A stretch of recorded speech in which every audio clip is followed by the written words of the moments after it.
The heat from the flames was so intense, I could feel my eyebrows curl. My house, my safe place, my little piece of peace, was lit up like a torch in the night. The crackle of burning wood mixed with the wailing sirens in the distance, but even louder than that was the sound of people shouting. They weren't firefighters. They weren't my neighbors rushing to help. They were HOA board members, faces I knew, voices I recognized, standing at the edge of my yard, watching my home go up in smoke, and smiling. I froze in the middle of the street, clutching my phone so tightly my knuckles turned white. I had already called 911. I had already begged for help. But in that moment, as I stared at them, I realized the truth: they didn't just let this happen. They did it. The fire danced higher into the night sky, eating away the roof I'd painted by hand just last summer. And then, something shifted in me. This wasn't just an attack on my home, it was an attack on my freedom, my life. They had pushed too far. But that's not where my story starts. This war with the HOA began months before the fire, when I was just a quiet guy minding my own business. It started on a crisp Saturday morning in early spring. The kind where the air smells faintly like rain but the sun is warm enough to make you believe summer's coming early. I was on my porch with a cup of coffee and a crossword puzzle when I saw a woman in a floral blouse marching up my driveway like she owned the place. "Good morning," she called, though it sounded more like an announcement than a greeting. I smiled politely. "Morning. Can I help you? I'm Patricia Blake, president of the Willow Creek Homeowners Association." She handed me a glossy pamphlet with a smiling family on the front and the words "Join our community today" splashed across it. I looked down at it, confused. I'm not in your HOA. "That's the thing," she said, giving me a grin that didn't quite reach her eyes. "Your property is within our boundaries, and we'd like to formally welcome you in." I took a sip of coffee. "Appreciate the offer, but I like being on my own." Her smile faltered just a little. "It's not really an offer. We've been reorganizing the association, and that includes incorporating certain adjacent properties." She glanced meaningfully at my little blue house and well-worn garden. "The community is so much better when everyone follows the same rules." I chuckled. "Well, Patricia, I'm not much of a rules guy. I've been here for 10 years without a problem." Her eyes narrowed just slightly, but she kept her tone sweet. "We'll talk again soon." Then she turned and walked away, the click of her heels echoing against the driveway. At the time, I figured she was just another overly eager neighborhood busybody. I didn't realize that was the first shot fired. Over the next few weeks, little things started happening. My mailbox got knocked off its post. A mysterious, code violation notice appeared under my front door, no signature, no official city stamp, just a list of things they claimed were out of compliance, like the color of my shutters and the fact that my truck was parked in the driveway. Then came the letters. Each one was more aggressive than the last. They said I was legally obligated to join the HOA and start paying dues immediately. I knew enough about property law to know that was nonsense.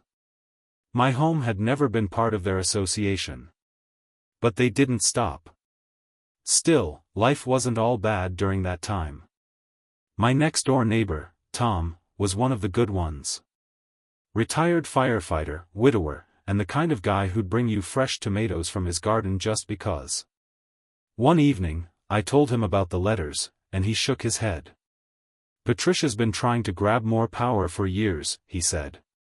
"She got half the board elected just by promising them she'd clean up the neighborhood. Watch yourself." I nodded, but I didn't realize just how far she was willing to go until the first real attack happened. It was a Thursday night. I just finished fixing the back fence when I heard the sound of a car idling outside. Not unusual, people sometimes parked along my road, but this one didn't leave. When I peeked through the blinds, I saw two men in dark hoodies stepping out, one holding a clipboard, the other a crowbar. My heart jumped into my throat. I grabbed my phone, ready to call the police, when the one with the crowbar headed straight for my shed. I threw open the front door and shouted, "Hey!" They froze for a split second, then bolted for the car. Tires squealed as they sped off into the night. I didn't get a plate number, but I knew, deep down, I knew this wasn't random. The next morning, there was a fresh letter from the HOA in my mailbox. This one said they'd be inspecting my property next week, whether I liked it or not.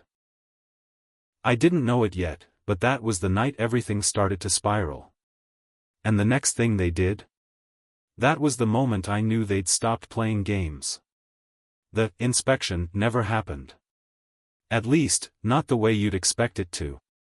3 days before their scheduled date, I came home from work to find my front yard swarming with people in neon vests. They weren't city workers. They weren't contractors I'd hired.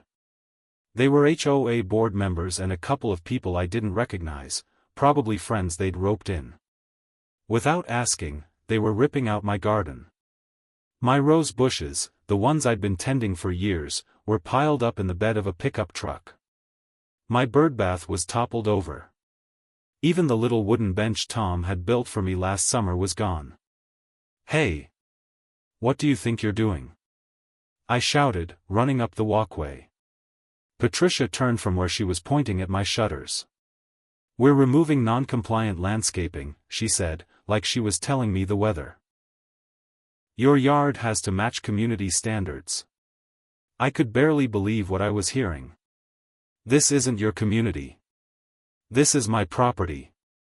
She gave me that same sugary smile from our first meeting. "That's what we're fixing." I stepped between them and my front porch. "Get off my land right now before I call the cops." Patricia didn't even flinch. "We'll be back," she said simply, then motioned for everyone to load up the trucks. Within minutes, they were gone, taking half my garden with them. That night, I sat on my porch staring at the torn-up soil where my roses had been. I felt angry, but I also felt this heaviness in my chest. I'd worked so hard to make this house feel like home, and they'd taken pieces of it without a shred of remorse. Tom came over with 2 cold beers and sat beside me. "They're trying to wear you down," he said. "Make you give up so you'll just join them." "Not happening," I said, though my voice cracked a little. The following week, I started getting phone calls from numbers I didn't recognize. If I picked up, there'd be silence on the other end. If I didn't, they'd leave voicemails filled with nothing but static. It was creepy enough that I started keeping my porch light on all night. One evening, around 9:30, I saw something strange. A white sedan I'd never seen before was parked across the street, lights off. Inside, I could barely make out 2 figures watching my house. I stood at the window, my heart pounding. Were they waiting for me to leave? An hour later, the sedan finally pulled away. I thought that was the end of it, until the next morning when I went out back to feed the birds and found my fence completely smashed in. Not just damaged, obliterated. Wooden planks scattered like toothpicks, posts yanked out of the ground. I walked the perimeter, trying to figure out if anything else had been touched, when I noticed muddy tire tracks leading from the alley straight into my yard.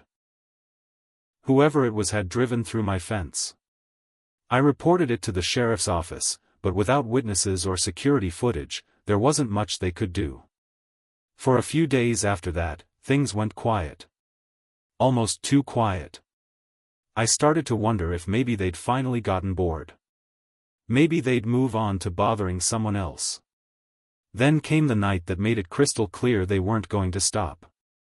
I was sitting in my living room watching an old western when I heard it, a loud boom from outside, followed by the unmistakable sound of breaking glass. My stomach dropped. I ran to the window and saw smoke pouring out of my shed. And standing right there at the edge of my driveway, was Patricia.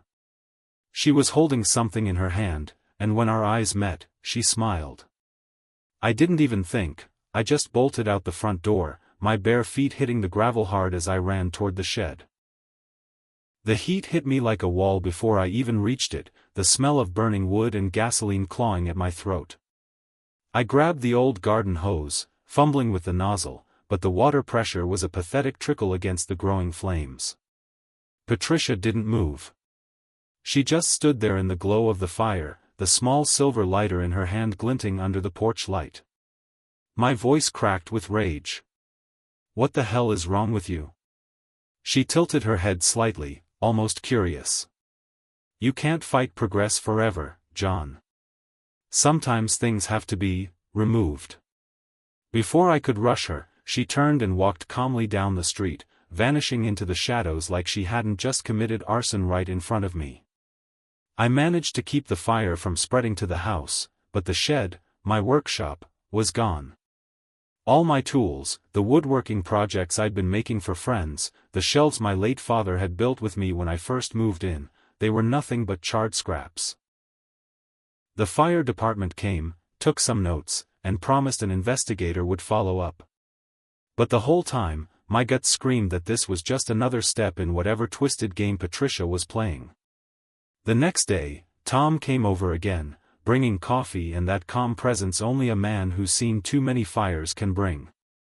He told me something that stuck in my head: bullies only push harder when they think they've found your breaking point. Don't give her the satisfaction. I wanted to listen to him, but part of me was already fraying. I'd been a private guy my whole life, and now I was being watched, harassed, and attacked by people who should have been my neighbors. For a little while, I tried to focus on the good. I helped Tom fix a section of his roof after a storm. I took in Mrs. Green's packages when she was away visiting her grandkids. I even started rebuilding a small workbench on my porch to replace what I'd lost. The little acts of kindness from the few good people around me reminded me why I'd chosen this neighborhood in the first place. But the peace didn't last. One night, I woke to the sound of my dog, Max, barking furiously in the backyard. When I rushed outside, I found the gate wide open, and Max was gone. My stomach knotted. He never wandered off on his own. I searched the neighborhood for hours, calling his name until my throat was raw. Around 3 a.m., I spotted him tied to a tree at the far end of the cul-de-sac, trembling. Next to him was a folded piece of paper held down with a rock. It was another notice from the HOA. This one read, "Pets must be contained at all times. Further violations will result in removal." I untied Max, my hands shaking. This wasn't just harassment anymore, it was cruelty. And that's when I made my decision. I was done playing defense. The very next day, I drove to the courthouse and filed for a restraining order against Patricia Blake and the Willow Creek HOA. It was my line in the sand. But before the papers were even served, they made their boldest move yet. 3 nights later, I came home from the grocery store to find a bulldozer parked in my front yard, engine running. The bulldozer's engine roared like some mechanical beast, its headlights casting harsh white beams across my torn-up lawn. A man in a reflective vest sat in the cab, one hand lazily on the controls like he was just waiting for the signal. Patricia was there too, standing beside him with her arms folded, her expression cold and sharp.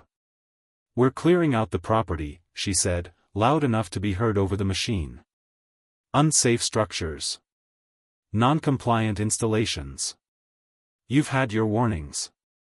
I dropped the grocery bags right there in the driveway. "If you move that thing 1 inch, I swear." She raised a hand, and the bulldozer lurched forward.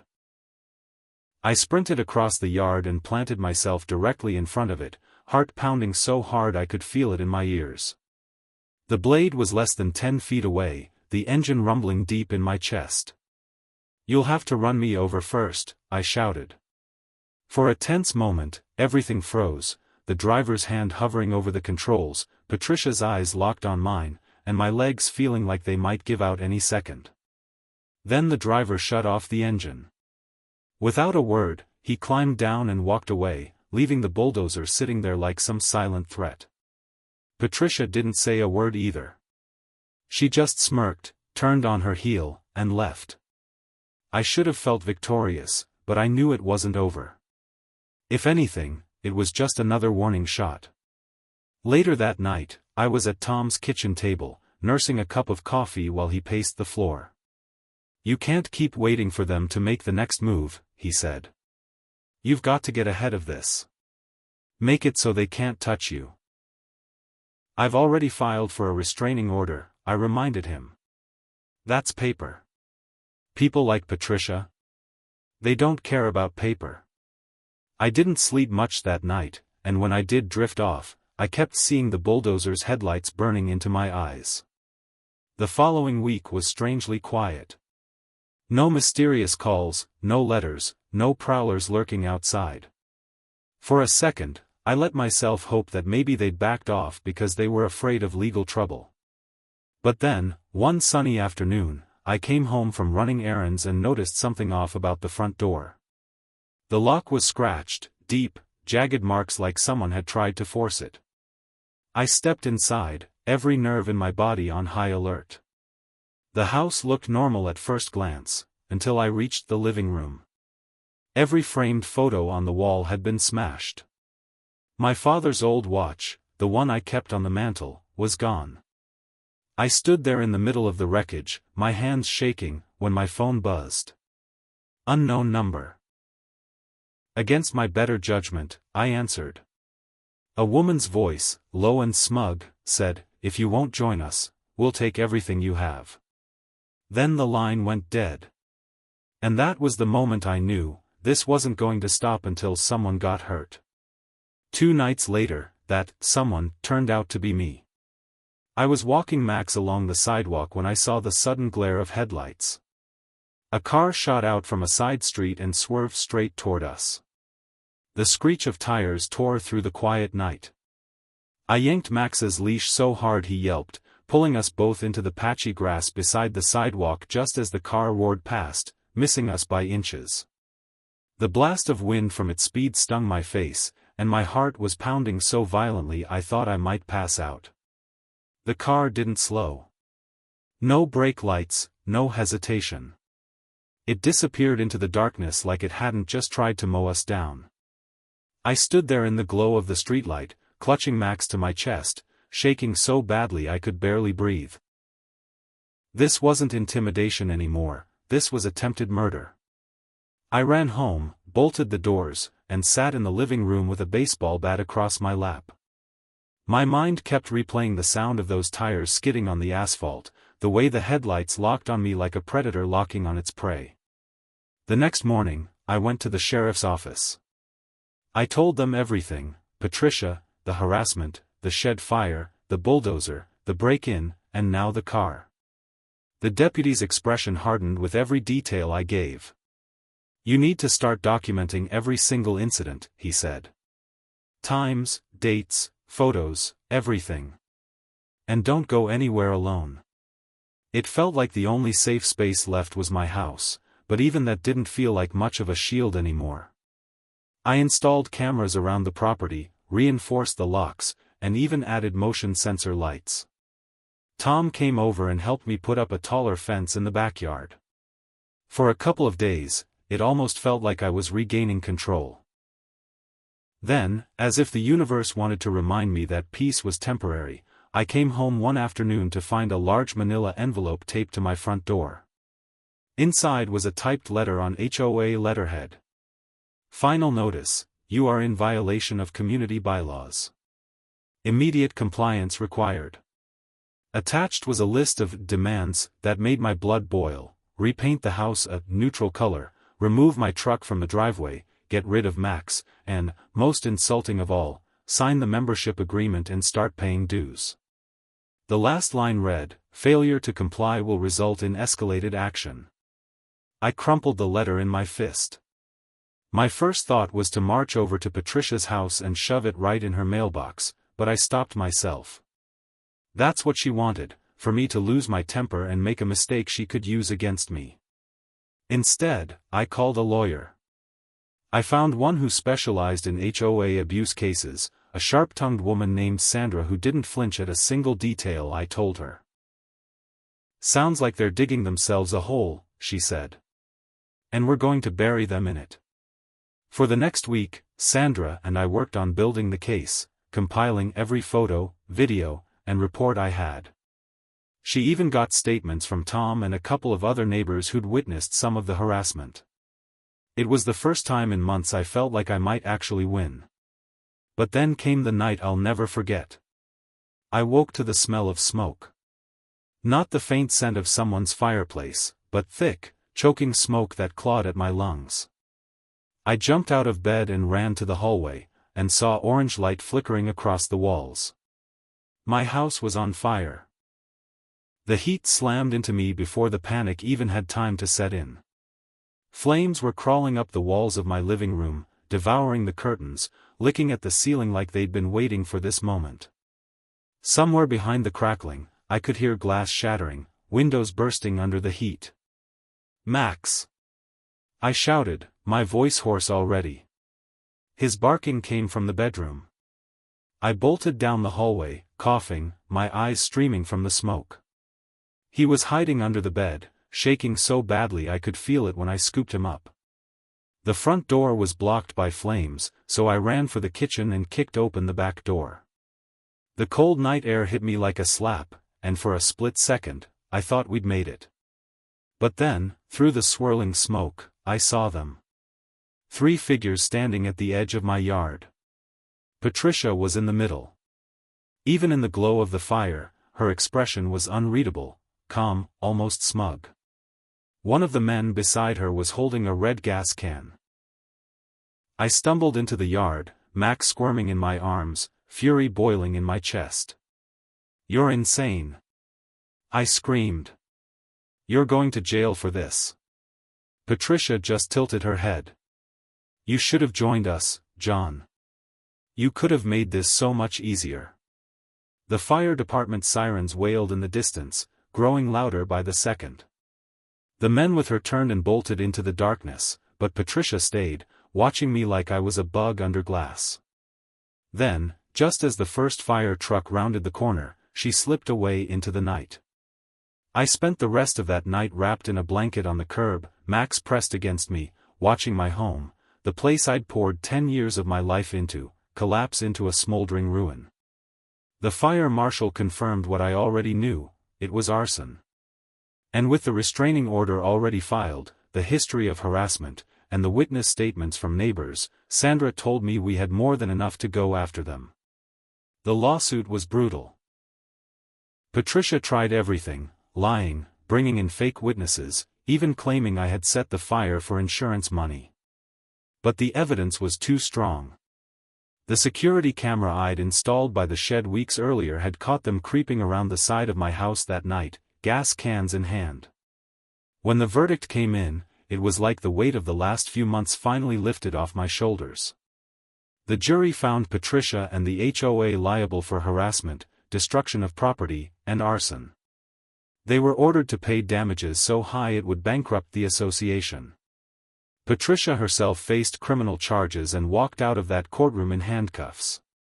With the settlement money, I rebuilt, not just my house, but my life.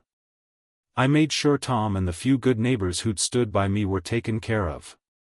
I even set up a small fund to help other homeowners fight back against abusive HOAs. The first night back in my new home, I stood on the porch with Max at my side, watching the sun dip below the horizon. The air smelled like fresh paint and cut wood instead of smoke. And I realized something: they'd tried to take everything from me. But all they'd really done was give me the fire I needed to fight back, one they could never burn down.